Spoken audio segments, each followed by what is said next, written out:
Alors Madame Lopez, bonjour. Bonjour. Vous êtes sénatrice sortante et vous avez été investie par votre famille Les Républicains pour conduire la tête de liste. Une place qui, il faut le dire, a été convoitée, mais c'est vous qui l'avez décrochée. Quel est votre secret ?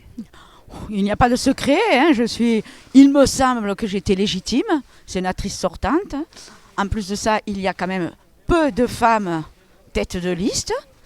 D'ailleurs, on constate actuellement que sur les 6 listes qui sont déposées dans le département du Gard, je suis la seule femme tête de liste.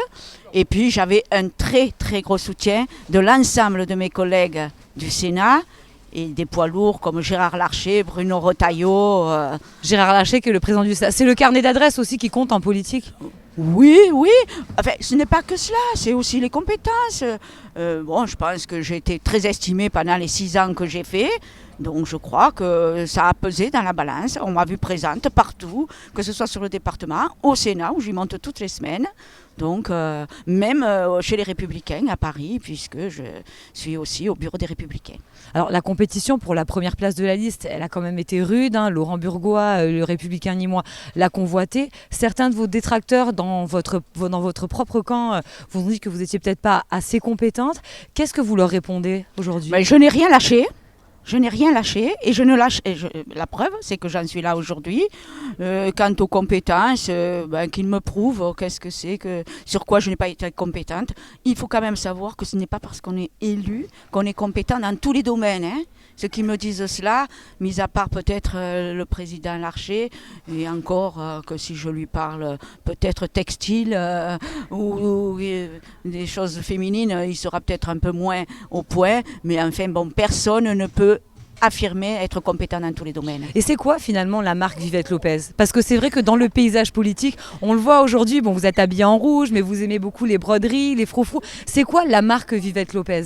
C'est que je ne suis pas formatée, je suis peut-être un peu atypique, je l'avoue, et je le revendique d'ailleurs. Je ne suis pas un costume 3 pièces ou tailleur.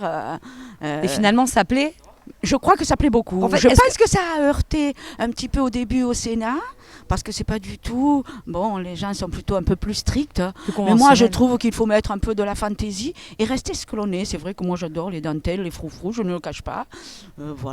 Même changer de coiffure. Ils m'ont connue brune, ils me connaissent maintenant avec les cheveux naturels. Et l'habit ne fait pas le moine, et même l'habit ne fait en pas politique. Le moine. Même de temps en temps au Sénat, ils me disaient, mais Madame Lopez, il faut reprendre des photos parce qu'on ne vous reconnaît pas. J'ai dit, si vous vous amusez à ça, vous allez souvent me prendre en photo. Voilà. On pourra faire un album peut-être à la fin de votre mandat. Alors, les femmes, parce que vous êtes une femme, se sont fait une place en politique grâce aux lois sur la parité. Vous, dans l'exercice de vos fonctions, est-ce que le fait d'être une femme, ça a été plus un inconvénient ou un avantage ? Pas du tout, ça a été ni l'un ni l'autre. Ça a été un concours de circonstances.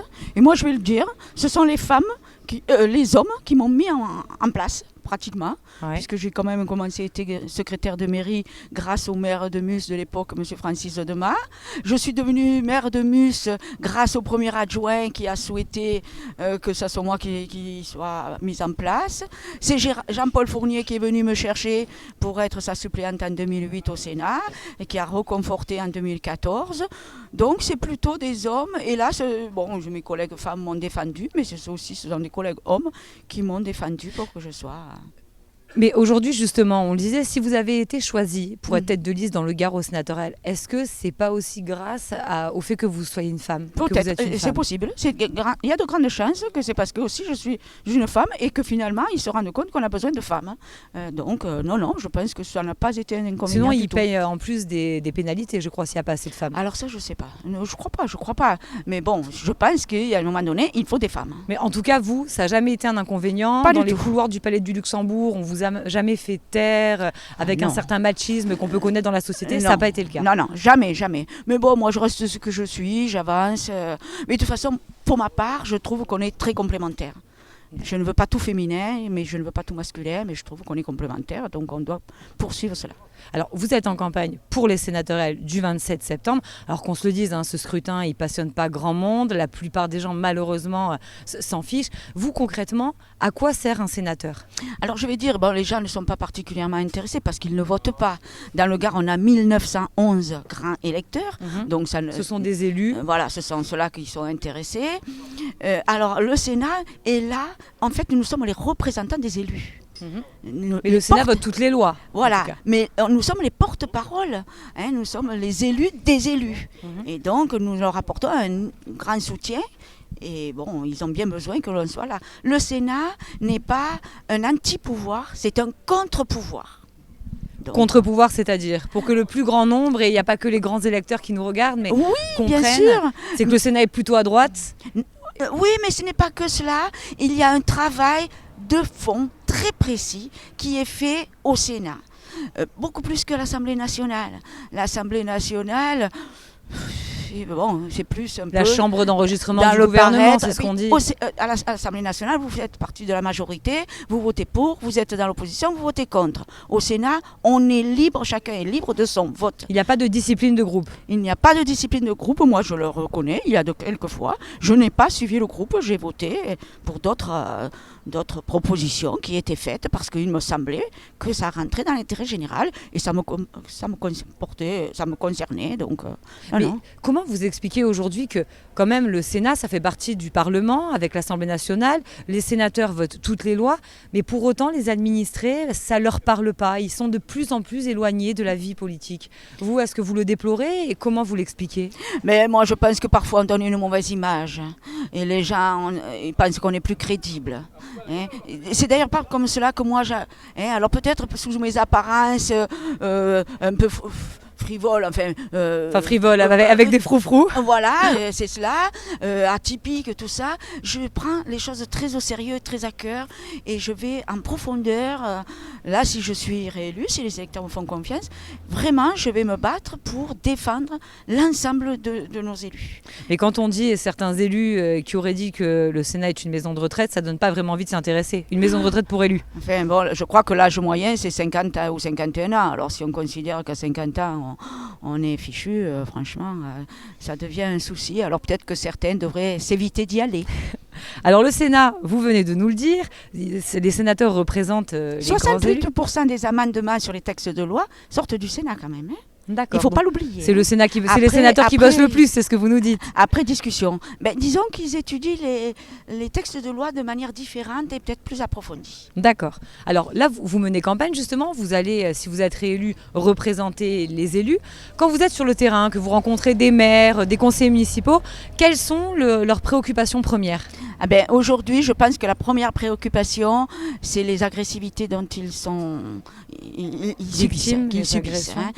Agressivité verbale, agressivité physique, et puis harcèlement juridique aussi, qui est vraiment... Il y a des maires qui, toutes les semaines, ont un dossier contre eux pour des broutilles, des pécadilles, ça ne peut plus durer, ça. Donc ça, c'est les incivilités.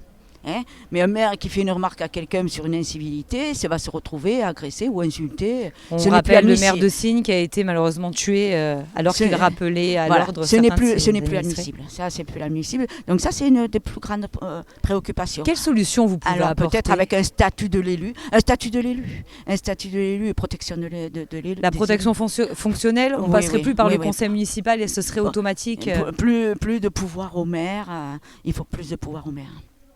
Et enfin, dernière petite question. Alors aujourd'hui, vous êtes tête de liste pour les Républicains et vous affrontez notamment le président du conseil départemental. La droite a 2 élus. Est-ce que vous pensez que vous pouvez les conserver et quelle stratégie vous allez mettre en place ? Parce que vous affrontez pas n'importe qui. Alors il y a 6 listes avec la vôtre, mais il y a quand même le président du conseil départemental. Et on sait que les maires, ils aiment bien ce président puisqu'il les a aidés à financer leurs projets à plusieurs reprises. Alors, il l'aime bien en tant que président du conseil départemental. Et j'avoue qu'il a été un excellent président du conseil départemental. Les élus vont perdre leur président du conseil départemental, très certainement. Nous avons 2 sièges. Comme dit le président du Sénat, nous espérons bien en garder 2 et plus si affinité. Et c'est ce que je pense que nous sommes en train de faire. Enfin, moi, je fais une belle campagne, une campagne auquel je crois. C'était la même en 2014, où là quand même, vous avez senti le danger, vous êtes allé plus sur le terrain. Non, je n'ai pas senti plus le danger. Bon, c'était un petit peu différent. C'était Jean-Paul Fournier qui était tête de liste. Donc voilà. Mais il avait fait peut-être plus de réunions publiques, je ne sais pas. Moi, je vais à la rencontre de chaque, des élus, de chaque mairie. De manière plus intime. Ah oui. Vous pensez que ça paye plus? La proximité. Moi, je trouve que c'est très enrichissant. Parce que même si, globalement, tout le monde a à peu près les mêmes problèmes, individuellement, chacun a une spécificité. D'abord, ces communes du département du Gard a chacune son identité. Il faut conserver l'identité de ces territoires et chaque maire a sa spécificité. Donc, c'est quand même bien d'écouter chacun et d'apporter donc à chacun mon soutien, vraiment mon soutien. Eh ben merci Vivette Lopez. Mais merci à vous. Et puis bonne campagne. Merci beaucoup.